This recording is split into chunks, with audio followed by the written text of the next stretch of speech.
Friends ಎಲ್ಲರಿಗೂ ನಮಸ್ಕಾರ. ಈ ದಿನ ನಾವು ಕುಂದ್ ಇಂಡಿಯನ್ ಬಾರ್ಬಿಕ್ಯೂ ರೆಸ್ಟೋರೆಂಟ್ಗೆ ಹೋಗಿದ್ವಿ. ಇವತ್ತು ಫ್ರೈಡೇ ಆಗಿರೋದ್ರಿಂದ ಒಂದು ಫುಡ್ ವ್ಲಾಗ್ ಮಾಡೋಣ ಅಂತ. ಸೊ ಇಲ್ಲಿ ನಿಮಗೆ ಕಾಣಿಸ್ತಾ ಇದೆ ನೋಡಿ, ಕುಂದ್ ಇಂಡಿಯನ್ ಬಾರ್ಬಿಕ್ಯೂ. ಟೇಸ್ಟ್ ಹೇಗಿತ್ತು ಅನ್ನೋದನ್ನೆಲ್ಲ ನಾವು ತಿಳಿಸ್ತೀನಿ ಇದರಲ್ಲಿ. ಇದು ಅಥೆಂಟಿಕ್ ನಾರ್ತ್ ಇಂಡಿಯನ್ ಸ್ಟೈಲಲ್ಲಿ ಅವರು ಕುಕ್ ಮಾಡಿದರು ಫುಡ್ನ ಆ್ಯಕ್ಚುಲಿ. ಸೊ ಇದು ರೆಸ್ಟೋರೆಂಟ್ ಇನ್ಸೈಡು. ಸೊ ಯಾವ ಥರ ಡೆಕೋರೇಷನ್ ಮಾಡಿದ್ದಾರೆ, ಸಿಂಪಲ್ಲಾಗಿ ಡೆಕೋರೇಷನ್ ಮಾಡಿದ್ದಾರೆ. ಹಾಗೆ ತುಂಬ ಏನು ಜನ ಇರಲಿಲ್ಲ ಅಲ್ಲಿ. ಆ್ಯಕ್ಚುಲಾಗಿ ಸ್ವಲ್ಪ ಜನ ಇದ್ದರು, ಬಟ್ ಅಷ್ಟೊಂದೇನು ಕ್ರೌಡೆಡ್ ಆಗಿರಲಿಲ್ಲ ಆ ಪ್ಲೇಸು. ಸೊ ಈ ಥರ ಮಿರರ್ ಅಲ್ಲಲ್ಲಿ ಜೋಡಿಸಿದ್ದಾರೆ ಮಿರರ್ಗಳನ್ನ. ಹಾಗೆ ಇಲ್ಲಿ ಇದೇ ಸೆಂಟರ್ ಆಫ್ ಅಟ್ರಾಕ್ಷನ್ ಥರ ಇದ್ದಿದ್ದು.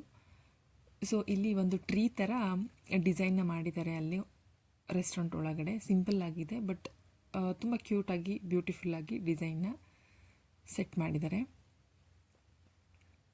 ಹಾಗೆ ಇಲ್ಲಿ ಸೈಡಲ್ಲಿ ಬಂದರೆ ಒಂದು ಪಂಜರ ಥರ ಇಟ್ಟಿದ್ದಾರೆ, ಗೋಲ್ಡ್ ಕಲರ್ ಪೇಂಟೆಡ್. ಹಾಗೆ ಇಲ್ಲಿ ವಾಸಲ್ಲಿ ಚಿಕ್ಕ ಚಿಕ್ಕ ಪುಟ್ಟ ಪುಟ್ಟ ಗಿಡಗಳನ್ನ, ಗ್ರೀನ್ ಕಲರ್ ಪ್ಲ್ಯಾಂಟ್ಸ್ನ ಕೂಡ ಇಟ್ಟಿದ್ದಾರೆ.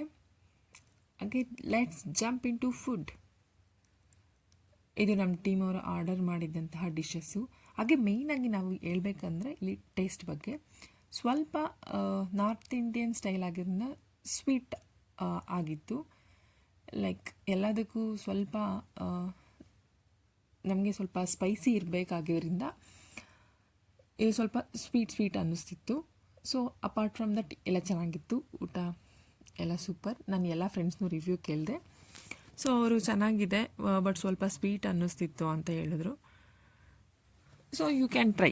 ಇದು ಇಂದಿರಾನಗರಲ್ಲಿ ಇರುವಂತಹ ಒಂದು ರೆಸ್ಟೋರೆಂಟು, ಚಿಕ್ಕ ರೆಸ್ಟೋರೆಂಟು. ಸೊ ನೀವು ಕೂಡ ಟ್ರೈ ಮಾಡ್ಬೋದು. ಸೊ ನಿಮಗೆ ವಿಡಿಯೋ ಇಷ್ಟ ಆದರೆ ಲೈಕ್ ಮಾಡಿ, ಶೇರ್ ಮಾಡಿ, ಸಬ್ಸ್ಕ್ರೈಬ್ ಮಾಡಿ. ಇದು ಒಂದು ಚಿಕ್ಕ ಮಿನಿ ವ್ಲಾಗ್ ಆಗಿತ್ತು ಇವತ್ತಿಂದು, food vlog, Friday. So this is all about today. Thank you. Bye.